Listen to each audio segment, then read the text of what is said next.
Hello ಸ್ವೀಟಾರ್ಟ್ಸ್, ಎಲ್ಲ ಹೇಗಿದ್ದೀರಾ? ಚೆನ್ನಾಗಿದ್ದೀರಾ ಅಂತ ಅಂದ್ಕೊಳ್ತಾ ಇವತ್ತಿನ ವೀಡಿಯೋನ ಸ್ಟಾರ್ಟ್ ಮಾಡೋಣ ಬನ್ನಿ. ಇದು ಕಾರಲ್ಲಿರುವಂತಹ ಚಿಕ್ಕ ಚಿಕ್ಕ ಹೂಗಳು ಎಷ್ಟು ಚೆನ್ನಾಗಿದೆ ಅಲ್ಲ. ನನಗಂತೂ ತುಂಬ ಇಷ್ಟ ಆಯ್ತದು. ಹಾಗೆ ಹಬ್ಬ ಎಲ್ಲ ಪೂಜೆ ಎಲ್ಲ ಮುಗಿಸ್ಕೊಂಡು ಮೈಸೂರು ಕಡೆಗೆ ಹೊರಟ್ವಿ. ಇನ್ನು ನಮ್ಮ ಹಾಸನದ ಬಸ್ ಸ್ಟ್ಯಾಂಡ್ ನೋಡಿ ಹೊರಗಡೆ ಔಟ್ಸೈಡ್ ತೋರಿಸ್ತಾ ಇದ್ದೀನಿ. ಅಂದರೆ ನಾವು ಹೋಗಬೇಕಾದ್ರೆ ಎಷ್ಟು ಕವರ್ ಆಯ್ತಲ್ವ ಅಷ್ಟನ್ನು ತೋರಿಸ್ತಾ ಇದ್ದೀನಿ ನಾನು. ಹಾಗೆ ತುಂಬ ಚೆನ್ನಾಗಿದೆ. ನಂಬರ್ 1 ಬಸ್ ಸ್ಟ್ಯಾಂಡ್ ಅಂತ ಕೂಡ ಇದೆ ನಮ್ಮ ಹಾಸನಲ್ಲಿ. ಸೊ ಹೋದರೆ ನೋಡಿದ್ರೆ ನಾವು ಅರ್ಧ ಗಂಟೆಯಿಂದ ಕಾಯ್ತಾಯಿದ್ವು. ಫುಲ್ಲು ಬಸ್ ಅಂತೂ ಫುಲ್ಲು ರಶ್ ಅಂದರೆ ರಶ್ಶು, ಕಾಲಿಡೋಕ್ಕೂ ಜಾಗ ಇಲ್ಲ. ಸೊ ನಾನು, ನನ್ನ ಮಗಳು, ತಂಗಿ ಮಗಳು, ಅಮ್ಮ, ಪಾಪು ಎಲ್ಲ ಒಟ್ಟಿಗೆ ಹೋಗ್ತಾಯಿದ್ದೀವಿ ಮೈಸೂರಿಗೆ ಹೋಗೋಣ ಅಂತ. ಹಾಗೆ ಇನ್ನು ಗೊತ್ತಲ್ವ ದಸರಾದಲ್ಲಿ ಏನಕ್ಕೆ ಹೋಗ್ತೀವಿ ಅಂತ ಅಂದರೆ ಆಲ್ಮೋಸ್ಟ್ ಅಲ್ಲಿ ಅಂಬಾರಿ ನೋಡೋಕ್ಕೆ ಅಂತಲೇ ಹೋಗ್ತಾ ಇರೋದು. ಬಟ್ ರಶ್ಶು ಬಸ್ ಅಂತೂ ಸಿಕ್ಕಾಬಟ್ಟೆ ರಶ್ ಅಂತ ಇರುತ್ತೆ. ನಾವು ಟ್ರೈನ್ ಆದರೂ ಬುಕ್ ಮಾಡಬೇಕು. ಅದನ್ನು ಅಂದ್ಕೊಂಡು ಲಾಸ್ಟು ಫೈನಲಿ ಆದರೆ ಟ್ರೈನು ಸೊ ಏನು ಮಾಡೋದು ವಿಧಿ ಇಲ್ಲ ಅಂತ ಹೇಳಿ ಬಸ್ಗೆ ವೆಯ್ಟ್ ಮಾಡ್ತಾ ನಿಂತಿದ್ದೀವಿ. ಫಸ್ಟು ನನ್ನ ಲೈಫ್ ಹಿಸ್ಟ್ರಿಯಲ್ಲಿ ನಾನು ಬಸ್ಸಿಂದು ಸೀಟ್ ಹಿಡ್ದಿರೋ ಅಂಥದ್ದು. ರನ್ನಿಂಗ್ ಮಾಡಿ ಮಕ್ಕಳೆಲ್ಲ ರೇಗಿಸ್ತಾ ಇದ್ರು. ನೆನ್ಕೊಂಡೇ ಬಂದಿದ್ದಾರೆ ಪ್ಯಾಸೆಂಜರ್ಸು. ಹಾಗೆ ನಮ್ಮ ಜರ್ನಿ ಮೂವ್ ಆಯಿತು. ನಾವು ಮೈಸೂರಿಗೆ ಬಂದು ತಲುಪಿದ್ವಿ. ಫ್ರೆಂಡ್ಸ್, ಮೈಸೂರಂತೂ ಫುಲ್ ರಶ್ ಇದೆ. ಹೊರಗಡೆಯಿಂದ ಬಿಡ್ತಾ ಇದ್ದಾರೆ, ರಿಂಗ್ ರೋಡಿಂದ ಬಸ್ಗಳನ್ನ ಬಿಡ್ತಾ ಇದ್ದಾರೆ. ಸೊ ಹೆಂಗಿದೆ ಅಂದರೆ ಹೇಳೋಕ್ಕಾಗಲ್ಲ. ಬರೋ ಮಧ್ಯದಲ್ಲಿ ನಾನು, ನನ್ನ ತಂಗಿ, ನಮ್ಮಮ್ಮ ನಡ್ಕೊಂಡು ಬರ್ತಾ ಇದ್ವಿ. ಮಕ್ಕಳು ಮತ್ತು ಪಾಪು ಎಲ್ಲರೂ ಗಾಡಿಯಲ್ಲಿ ಹೋದ್ರು. ಅವ್ರು ನಡೆಯೋಕ್ಕಾಗಲ್ಲ ಟ್ರಾಫಿಕ್ ಬಳಸಿ ತಗೊಂಡೋಗಿ ಬಸ್ ಫುಡ್ ಇದಕ್ಕೆ 1 ಲಕ್ಷ ಜನ ಸೇರಿದ್ರಂತೆ. ಎಲ್ಲೋ ಒಂದು ಕಡೆ ರಿಂಗ್ ರೋಡ್ ಫುಡ್ ಮೇಳಕ್ಕೆ, ಆಹಾರ ಮೇಳ. ಬಟ್ ಮನೆ ಸ್ವಲ್ಪ ಮೈಸೂರಲ್ಲಿ ನಡೆಯುತ್ತಲ್ಲ ಪ್ರತಿ ವರ್ಷ, ಅನುಕೂಲ ಆಯಿತು. ಇಲ್ಲಂತೂ ಮೈಸೂರು ದಸರಾ ಟೈಮಲ್ಲಿ ಮೈಸೂರು ಫುಲ್ಲು ರಶ್ ಅಂತಲೇ ಹೇಳ್ಬೋದು. ಹಾಗೆ ಜೊತೆಗೆ ಸೀಸನಲ್ಲೇ ಒಂದು ಎಷ್ಟು 3-4 ಡೇಸ್ ಬಾಕು. ಅದು ಟೂರಿಸ್ಟ್ ಪ್ಲೇಸ್ ಅಂತ ಅನ್ಸುತ್ತೆ. ತುಂಬ ಚೆನ್ನಾಗಿ ಅವನಲ್ಲಿ ಅಲ್ಲೇ ಜಾಮ್ ಆಗುತ್ತೆ ಹಂಗೆ. ಸೊ ನಾನು ಬರಲಿ ಒಂದು 10 ನಿಮಿಷ ಬಿಟ್ಟೆ ಹೋಗ್ತೀನಿ ಅಂತ. ಅವ್ನು ಯಾವ 10 ನಿಮಿಷ ಬಿಟ್ಕೊಂಡು ಜಾಮ್ ಕೂಡ ಸಿಕ್ತು. ಹಾಗೆ ನೋಡ್ಕೊಳ್ತಾ ಮುಂದೆ ಸಾಗೋದ್ವಿ. ಆಗೋ ಈಗೂ ನಡ್ಕೊಂಡು ಬಂದ್ಬಿಟ್ವಿ ಮನೆ ಕಡೆಗೆ. ಹೀಗೆ ಬರೋ ಮಧ್ಯದಲ್ಲಿ ತುಂಬ ನೀರು ಕುಡಿಬೇಕು ಅನ್ನಿಸ್ತು. ಜೊತೆಗೆ ಕಬ್ಬಿನ ಕುಡಿಯೋಣ ಅಂತ ನನ್ನ ತಂಗಿಗೂ ಅನ್ನಿಸ್ತು. ಕಬ್ಬಿನ ಮಾಡಿಲ್ಲ. ಮುಗಿಸ್ಕೊಂಡು ಎಲ್ಲ ಮುಗಿಸ್ಕೊಂಡು ಹೋಗ್ತಿದ್ದೀವಿ ನಮ್ಮ ಹಾಸನ್ಗೆ.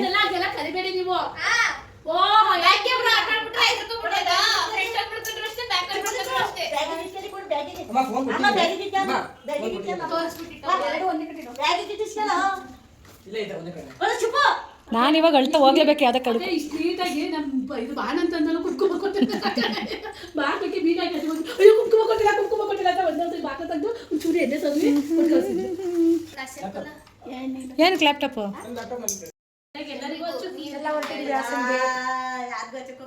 ಬನ್ನಿ. ಆರೆಂಜ್ ಕೊಟ್ಟಲ್ಲ ಸುಲ್ಕ ತಿರ್ಕ ಒಂದ್ ಕೈ ಮಾಡ್ಕೆ ಮೆಂತು ಬೆಟ್ಟಲ್ ಮಾಡ್ಕೆ ಎಣ್ಣೆ ಉರಿ ಅಂತಿಲ್ಲ.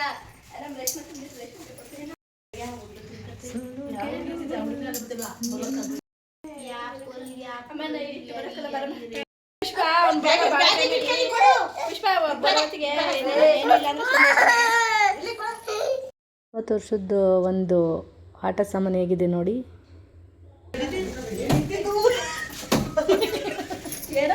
ಇದು ಆಟ ಸಾಮಾನು ಇಲ್ಲೇ ಇಟ್ಟಿದ್ದೆ. ಯಾರು ತಗೊಂಡರು ಅಂತ ಅಲ್ಲಿ ಹೋಗೋಷ್ಟು ಮಾತ್ರ ತಿಂದರು. ಮತ್ತೆ ಎಂಥದಿಲ್ಲ ಎತ್ತಿಟ್ ಬಾ. ಅವ್ನು ಭಾಷೆ ಅಲ್ಲಿ ಹೋಗ್ತಿದ್ದೀವ, ಇಲ್ಲಿ ಹೋಗ್ತಿದ್ದೀವ. ಹೇಳುವುದು ಅವನು ಹೋಗ್ರಿ ಮಗನೇ. ನನ್ನ ಬಟ್ಟೆಗೆ ಹೊಸ್ತಿದ್ಯಾ ಯಪ್ಪ ಗಲೀಜಾಗಲ್ವ ಬಂಗಡಿ.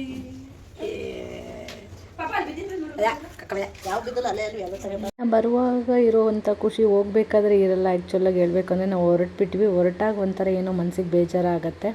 ಅವಳು ಒಬ್ಬಳೇ ಇರ್ತೀನಿ ಅಂತ ಹೇಳಿದ್ಲು. ಹಾಗಾಗಿ ನಾನು, ಅಕ್ಕನ ಮಗ, ತಂಗಿ ಮಗಳು, ನನ್ನ ಮಗಳು, ಮಗ ಎಲ್ಲ ಹೊರಡ್ತಾ ಇದ್ದೀವಿ ಮೈಸೂರಿಂದ ಹೊರಡೋ ಟೈಮ್. ಸೊ ಮತ್ತೆ ಬಸ್ಸಲ್ಲಿ ಏನಾಗುತ್ತೆ ಅಂತ ನೋಡೋಣ ಬನ್ನಿ. ನನ್ನಮ್ಮ ವಿಡಿಯೋ ಪಡೋದೇ ನೋಡ್ತಾ ಇದ್ದಾರೆ. ಮಾತಾಡ್ಕೊಂಡು ಎಲ್ಲ ಹೊರಡ್ತಾ ಇದ್ದೀವಿ.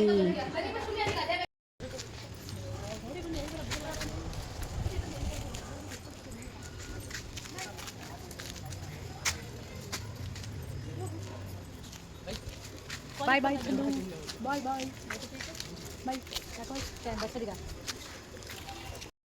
ಏನಂತ ಕೇಳ್ತಾ ಇದೆಯಾ ಇಷ್ಟು ಭುವನ್ ಹ್ಞೂ ಐಸ್ ಕ್ರೀಮ್ ಕೊಡ್ತೀವಿ ನಾವು ಹೇಳಿದ ಮತ್ತೆ ಕೇಳಿದ್ರಲ್ಲ ಅದು ಒಂದು ರೀಲ್ಸ್ ಮಾಡೋಣ ಬಾಂಡ ಬರಲ್ಲ ಕೊಡ್ಸೋಣ ನಿಮ್ಮ ಅಮ್ಮ ಕೊಡ್ಸಿದ್ರೆ ನೋಡೋಣ ತೆಗಿಸ್ಕೊ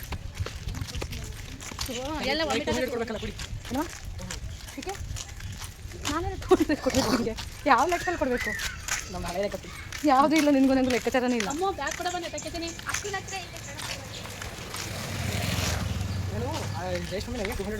ಏಕೆ ನನ್ನ ಬಸ್ ಸ್ಟ್ಯಾಂಡ್ ನಾನು ಕೊಡೋಂಗಿಲ್ಲ ಅಮ್ಮಮ್ಮ ಅಮ್ಮಮ್ಮ ಕೊಡೋದು ನೆನ್ನೆ ನಾನು ಊಟದ ತಿಂಡಿದೆಲ್ಲ ನೋಡ್ಕೊಳ್ಳಿಲ್ಲ ನಾನು ಊಟದ ನಾನು ಹಾಕಿದ್ದೀನಿ ನಾನು ಅಮ್ಮ ಹಾಕಿದ್ದೀನಿ 150 ರೂಪಾಯಿ ಫುಲ್ 150 ರೂಪಾಯಿ ನೆಕ್ಸ್ಟ್ ಹಾಕಿದ್ದೀನಿ ನೋಡು 150 ರೂಪಾಯಿ ಮೊದಲು 200 ಹಾಕಿದೆ ಮೊದಲು 200 ರೂಪಾಯಿ ಪೆಟ್ರೋಲ್ಗೆ ಅಂತ ಹಾಕಿರೋದು ಆಯ್ತಾ 100 ರೂಪಾಯಿ ಪೆಟ್ರೋಲ್ 100 ರೂಪಾಯಿ ಇಲ್ಲಿ ಅಂತ ಹಾಕಿರೋದು ನಾನು 350 ರೂಪಾಯಿ ಹಾಕಿರೋದು ನಾನು ಆಯ್ತಾ ಲೆಕ್ಕ 200 ರೂಪಾಯಿ ಪೆಟ್ರೋಲ್ಗೆ ಆಯ್ತಾ ಪೆಟ್ರೋಲ್ ಹಾಕಿ 200 ರೂಪಾಯಿ ಹಂಗೆ ಇತ್ತು 150 ರೂಪಾಯಿ 60 ರೂಪಾಯಿ ಖರ್ಚು ಮಾಡಿದ್ದೀನಿ ಆಯ್ತಾ 90 ರೂಪಾಯಿ ಇದೆ 290 ರೂಪಾಯಿ ಕೊಡ್ತೀನಿ ನನಗೆ 60 ರೂಪಾಯಿ ಕಟ್ ಮಾಡ್ಕೊಂಡು 340 ರೂಪಾಯಿ ಕೊಡಿ ಹ್ಞೂ ಮತ್ತೆ ಯಾಕೆ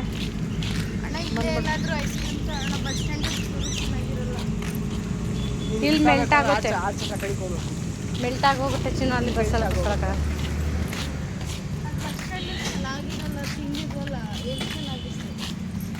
ಇಲ್ಲಂದ್ರೆ ಹಾಸನಲ್ಲಿ ತಗೊಂಡು ಹೋಗೋಣ ಬಿಡು ಅರುಣ್ ಐಸ್ ಕ್ರೀಮ್ಸಲ್ಲಿ ಬಸ್ ಪೂರ್ತಿ ಹಂಗೆ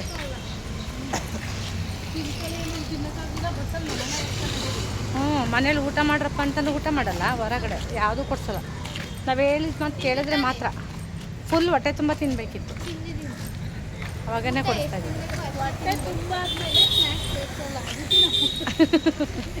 ಹೌದು ಹೊಟ್ಟೆ ತುಂಬ ಊಟ ಮಾಡಿದ್ರೆ ಸ್ನ್ಯಾಕ್ಸ್ ಕೇಳಲ್ಲ ಅಂತಲೇ ಊಟ ಮಾಡಿ ಅಂತ ಹೇಳೋದು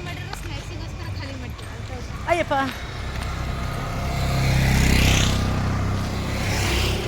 ಇನ್ನು ಅಕ್ಕನ ಮನೆಯಿಂದ ಬಸ್ ಸ್ಟ್ಯಾಂಡಿಗೆ ಸ್ವಲ್ಪ ವಾಕಬಲ್ ಡಿಸ್ಟೆನ್ಸ್ ಇದೆ ಬಂದುಬಿಟ್ಟು ಸಿಟಿ ಬಸ್ಸಲ್ಲಿ ಕೂತ್ಕೊಂಡ್ವಿ ಸ್ವಲ್ಪ ಅಂದರೆ ಅಷ್ಟೊಂದೇನು ರಶ್ ಇರಲಿಲ್ಲ ಸ್ವಲ್ಪ ಫ್ರೀ ಇತ್ತು ದಸರಾ ಆಗಿ ನೆಕ್ಸ್ಟ್ ಡೇ ತುಂಬ ಏನು ರಶ್ ಇರಲಿಲ್ಲ ಹಾಗೆ ಸಬರ್ ಬಸ್ ಸ್ಟಾಪ್ ಹತ್ರ ನಾವು ಇಳ್ಕೊಂಡು ಇನ್ನು ಬಸ್ ಸ್ಟ್ಯಾಂಡ್ ಒಳಗಡೆ ಹೋಗಬೇಕು ನಮ್ಮ ಹಾಸನ ಬಸ್ ಹತ್ತಬೇಕು ಅಂತಂದರೆ ಇದು ಸಬರ್ ಬಸ್ ಸ್ಟಾಪಲ್ಲಿ ಇಳ್ಕೊಂಡಿದ್ದೀವಿ ನಾವು ಬಸ್ನ ಸೊ ಅಕ್ಕನ ಮನೆಯಿಂದ ಅಲ್ಲಿಗೆ ಸ್ವಲ್ಪ ಅಂದರೆ 1 or 2 ಕಿಲೋಮೀಟರ್ಸ್ ಆಗುತ್ತೆ ಹಾಗಾಗಿ ಬಸ್ಸಿಗೆ ಬಂದು ಬಸ್ಸಲ್ಲಿ ಇಳ್ಕೊಂಡು ಸಬರ್ ಬಸ್ ಸ್ಟ್ಯಾಂಡಿಗೆ ಹೋಗಿ ನಮ್ಮ ಹಾಸನ ಬಸ್ ಹತ್ತಬೇಕು ಸೊ ಏನು ರಶ್ ಅನ್ನಿಸ್ಲಿಲ್ಲ ಇವತ್ತು ನಮಗೆ ಹಾಸನ ಬಸ್ಸಿಗೆ ಕೂತ್ಕೊಂಡಾಗೂ ಕೂಡ ತುಂಬ ರಶ್ಶು ಅಂತ ಅನ್ನಿಸ್ಲಿಲ್ಲ ಸೀಟ್ ಸಿಕ್ತು ತುಂಬ ಗಜಿಬಿಜಿಯಾಗಿ ಬಂದು ಸೀಟ್ ಹಿಡಿಬೇಕು ಅಂತಲೂ ಏನೂ ಅನ್ನಿಸ್ಲಿಲ್ಲ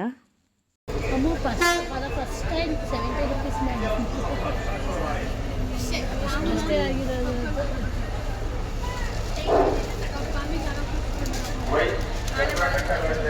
ನಾನು ಬಸ್ಸಲ್ಲಿ ಕೂತ್ಕೊಂಡು ಬಸ್ ಹೊರಟ ತಕ್ಷಣವೇ ವಿಡಿಯೋ ಮಾಡಬೇಕು ಅಂತ ಸ್ಟಾರ್ಟ್ ಮಾಡಿದೆ ವಿಡಿಯೋ ಮಾಡಬೇಕಾದ್ರೆ ಕೆಲವೊಂದೊಂದು ಸರ್ಕಲ್ಗಳಲ್ಲಿ ತುಂಬ ಚೆನ್ನಾಗಿ ಡೆಕೋರೇಷನ್ ಅಂದರೆ ಲೈಟಿಂಗ್ ಅಲಂಕಾರ ಮಾಡಿದರು ಅದನ್ನು ಸ್ವಲ್ಪ ಪೂರ್ತಿಯಾಗಿ ಮಾಡೋಣ ಅನ್ನೋಷ್ಟರೊಳಗೆ ಮರೆತು ವಿಡಿಯೋ ಮಾಡಬೇಕಾದ್ರೆ ಸ್ವಲ್ಪ ಆದಮೇಲೆ ವಿಡಿಯೋ ಮಾಡಿದೆ ನೋಡಿ ಈ ಸರ್ಕಲಲ್ಲಿ ಗೋಪುರದ ಥರ ಮಾಡಿ ಆ ಗೋಪುರಕ್ಕೆ ಫುಲ್ಲು ಲೈಟಿಂಗ್ ಮಾಡಿದ್ದಾರೆ ನೈಟ್ ಹೊತ್ತು ತುಂಬ ಚೆನ್ನಾಗಿ ಕಾಣಿಸುತ್ತೆ ಬಟ್ ನಾವು ಡೇ ಟೈಮು ಜರ್ನಿ ಇರೋದ್ರಿಂದ ಆ ಸರ್ಕಲ್ ಅಷ್ಟಾಗಿ ಏನು ಅಟ್ರಾಕ್ಟ್ ಆಗಿರಲಿಲ್ಲ ಆದರೂ ಓಕೆ ಥರ ಇತ್ತು ಸೊ ಅದನ್ನು ಸ್ವಲ್ಪ ವಿಡಿಯೋ ಮಾಡಿದೆ ಹಾಗೆ ಇನ್ನು ಬಸ್ಸಿಗೆ ಹತ್ತಿದ ತಕ್ಷಣವೇ ಜಗಳ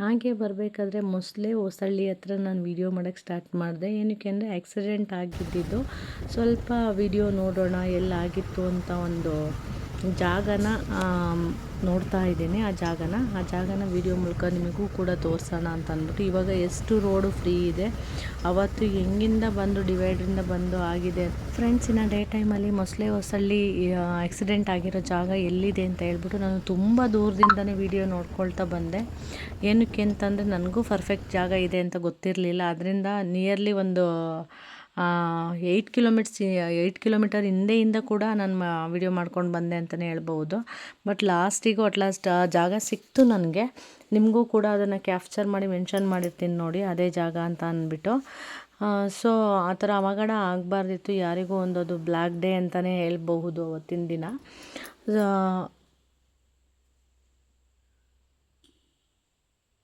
ಇದಕ್ಕೆ ಮೊಸಳೆ ಹೊಸಳ್ಳಿ ಊರು ಅಂತ ಹೇಳ್ತಾರೆ.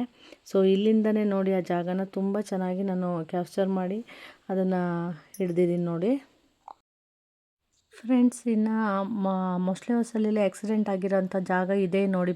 ಏನು ದಾರ ಕಟ್ಟಿದಾರಲ್ಲ ಅಲ್ಲಿಂದನೇ ಡಿವೈಡ್ರಿಂದ ಬಂದು ಹೊಡೆದಿದ್ದಂಥದ್ದು. ತುಂಬ ರಸ್ತೆ ವಿಶಾಲವಾಗಿದೆ, ಆದರೂ ಪ್ರಾಬ್ಲಮ್ ಆಯಿತು ನೋಡಿ. ಪೊಲೀಸ್ನವ್ರು ಇಂದಿಗೂ ಅಲ್ಲಿ ನಿಂತಿದ್ದಾರೆ. ಅಂದರೆ ಮಾರ್ಜರಿಗಾಗಲಿ ಏನಾದರೂ ಮಾಡೋಕ್ಕೋಸ್ಕರ ಅಲ್ಲಿ ಬಂದು ನಿಂತ್ಕೊಂಡು ನೋಡ್ತಾ ಇರ್ತಾರೆ. ಸೊ ಆ ಥರ ಅವಘಡ ಆಗಬಾರ್ದಿತ್ತು, ಆಗೋಗಿದೆ. ಇದೇ ಮೊಸಳೆ ಹೊಸಳ್ಳಿ ಜಾಗ ಇದು. ಹಾಗೆ ನಮ್ಮ ಜರ್ನಿ ಮುಗಿಸಿ ಮನೆಗೆ ಬಂದ್ವಿ. ಅಂದರೆ ನಾನು ಇಳಿಯೋದು, ಬಸ್ ಇಳಿಯೋದು, ಆಟೋಗೆ ಬರೋದೆಲ್ಲ ಮಾಡೋಕ್ಕಾಗಿಲ್ಲ ವೀಡಿಯೋನ. ಏಕೆಂದರೆ ಫುಲ್ಲು ಸ್ಟ್ರೆಸ್ ಆಗಿತ್ತು ಜರ್ನಿ. ಫುಲ್ಲು ನೆನ್ನೆದು ಕೂಡ ಎಲ್ಲ ಸ್ಟ್ರೆಸ್ ಇರೋದ್ರಿಂದ ಮಾಡೋಕ್ಕಾಗಲಿಲ್ಲ. ಇನ್ನು ಮನೆಗೆ ಬಂದ್ವಿ. ನಮ್ಮ ಪುಟಾಣಿಯ ತರಲೆ ಆಟಗಳು ಸ್ಟಾರ್ಟ್ ಆಗಿದೆ ನೋಡಿ. ಪಾತ್ರೆಗಳನ್ನ ಹೊರಗಡೆ ಹಾಕಿದರೆ ಬಿಸಿಲಿಗೆ ಅದನ್ನು ತಗೊಂಡೋಗಿ ಕಾಂಪೌಂಡ್ ಮೇಲೆ ಇಡೋದು, ಅಲ್ಲಿಂದ ಹೊರಗೆ ಹಾಕೋದು ಎಲ್ಲ ತುಂಬ ಹಾರ್ಡ್ ವರ್ಕ್ ಮಾಡ್ತಾಯಿದ್ದಾನೆ. ಮತ್ತೆ ಆ ಪಾತ್ರೆಗಳನ್ನ ರೀಯೂಸ್ ಮಾಡಬಾರ್ದು ಅನ್ನೋ ಮಟ್ಟಿಗೆ ಪಾತ್ರೆಗಳಿಗೆ ಅಯ್ಯೋ ಅನಿಸ್ಬಿಟ್ಟಿರ್ತಾನೆ ಅವನು. 1 ನಿಮಿಷ ಕೂರಲ್ಲ. ಅವ್ನು ಹಿಡಿಯೋದೇ ಒಂದು ದೊಡ್ಡ ಟಾಸ್ಕ್ ಅಂತಲೇ ಹೇಳ್ಬೋದು ನಮ್ಮೆಲ್ಲರಿಗೂ. ಅಷ್ಟು ರೀತಿ ಓಡಾಡುತ್ತೆ. ಕಾಲು ನೋವು ಬಂದರೂ ಕೂಡ ನೈಟಲ್ಲೆಲ್ಲ ಕಾಲು ಹೊತ್ತಿಸ್ಕೊಂಡು ಬೆಳಗ್ಗೆ ಎಲ್ಲ ಓಡಾಡ್ತಾನೆ ಇರುತ್ತೆ. ಸೊ ಅದು ನೋಡ್ತಾ ಇದ್ರೆ ಖುಷಿ ಕೂಡ ಆಗುತ್ತೆ ಅವನ ಕೆಲಸಗಳನ್ನ. ಒಂದೊಂದು ಕೆಲಸ ಮಾಡಿರೋದು ಕೂಡ ನಾನು ಕ್ಯಾಪ್ಚರ್ ಮಾಡಿದ್ದೀನಿ. ನೆಕ್ಸ್ಟ್ ವೀಡಿಯೋದಲ್ಲಿ ಅಪ್ಲೋಡ್ ಮಾಡ್ತೀನಿ ಅದನ್ನು. ಓಕೆ ಸ್ವೀಟ್ ಆರ್ಟ್ಸ್, ಇನ್ನು ವೀಡಿಯೋ ಮುಗಿಸೋ ಟೈಮ್ ಬಂದಿದೆ. ಮತ್ತೆ ಮುಂದೆ ಒಳ್ಳೆ ವೀಡಿಯೋದೊಂದಿಗೆ ಸಿಗೋಣ ಅಂತ ಹೇಳ್ತಾ ಬಾಯ್, ಟೇಕ್ ಕೇರ್ ಆಲ್.